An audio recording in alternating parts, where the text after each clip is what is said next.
اور علامہ ہلی بہت عظیم ایک ہمارے فقیہ گزرے، مجتہد گزرے، علامہ ہلی آپ نے نام سنا، امیر المومنین مولا علی علیہ السلام کے حرم میں یہ دفن ہے، مینارے میں۔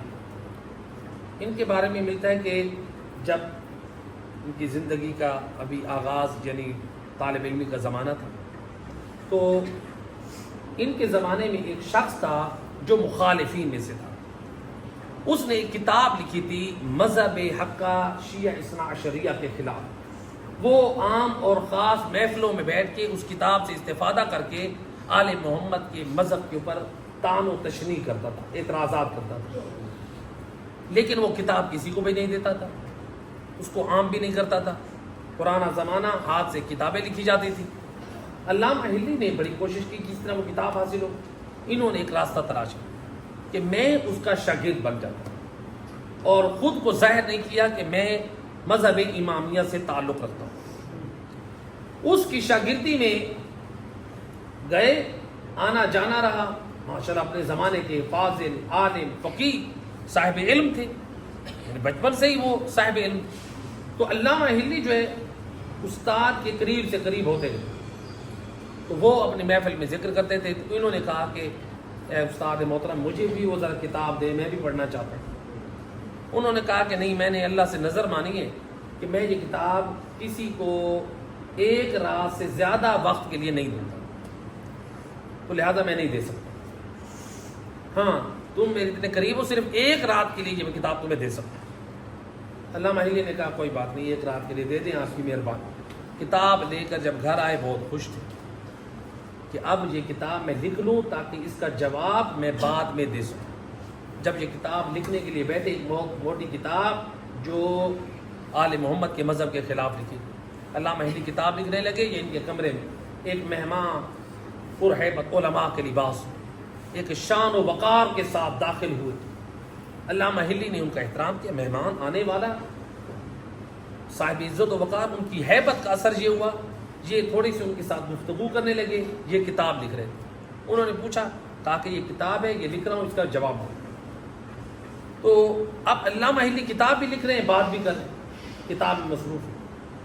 انہوں نے کہا، اور کچھ ظاہری بات ہے کہ کچھ وقت جب گزرا تو اب نیند کے آثار بھی ان کے اوپر ظاہر ہو رہے، تھکاوٹ اور نیند۔ وہ جو آنے والے شخص تھے، ہستی تھی، انہوں نے کہا کہ آپ اس طرح کریں کہ اتنی کتابیں آپ آرام کریں، میں انشاءاللہ یہ کتاب آگے صبح تک مکمل کرتا ہوں، یہ میرے ذمہ سونپ۔ انہوں نے علامہ ہلی کو جب اطمینان حاصل ہوا تو انہوں نے کتاب ان کے حوالے کر دی، کوئی جواب نہ کہا۔ اور ہیبت، باوقار جو شخصیت ہے، تو لہٰذا کتاب ان کے حوالے کر کے وہ سو گئے۔ جب صبح کو اٹھے، بیدار ہوئے، تو کیا دیکھا، وہ شخص موجود نہیں ہے اور کتاب بند پڑی۔ ایک بار کو پریشان ہوئے، کتاب لکھنے کے لیے ایک رات کے لیے آیا تھا اور میرے اوپر نیند کا غلبہ آیا، مہمان نے کہا تھا کہ میں لکھ دوں گا، اب کتاب کا کیا ہوگا، مجھے تو صرف ایک رات کے لیے نہیں۔ جب کتاب کو کھولا تو دیکھا کہ ان کے سارے ورق لکھے ہوئے، اور اس کتاب کے آخر میں لکھا ہوا ہے، مہر لگی ہوئی ہے، حجت خدا نگہباں۔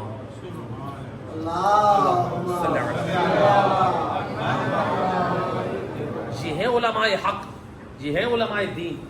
یعنی دیکھیے فقہاء کو کے اوپر وقت کے امام زمان علیہ الصلوۃ والسلام کی کس قدر نظر عنایت ہے۔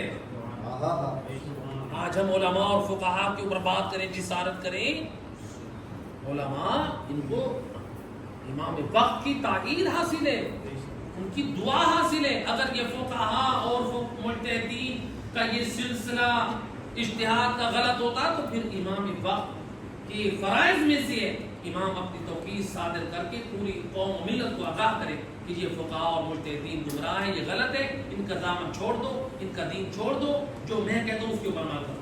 کہ امام کو بھی ایسا حکم جاری ہوا؟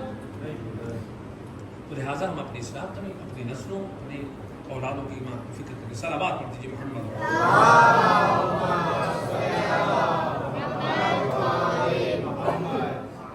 تو لہٰذا یہاں پر ایک اور نقطہ اس آیت کے ذمن میں دیکھیں، ایک اور بات کی اصلاح ہے کہ بعض لوگ کہتے ہیں کہ دیکھیں علماء ذاکرین مثلاً یہ تاجر بنے ہوئے، اس آیت کے ذمن کیا بنے ہوئے ہیں؟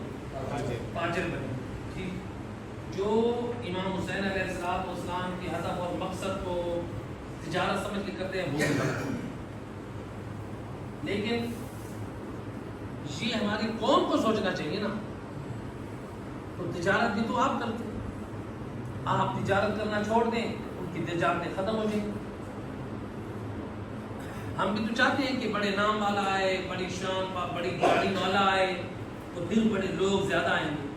ہم بھی قربتاً خالصتاً ایمان کا ذکر کریں, اللہ کی خوشنودی کے لیے انتظام کریں, اہتمام کریں, نہ کہ ہم واہ کے لیے زیادہ رش کے لیے تو وہ خلوص نہیں رہے گا. تو لہٰذا یہاں پہ بھی ہماری اصلاح ہونی چاہیے کہ ہم تجارت نہ کریں.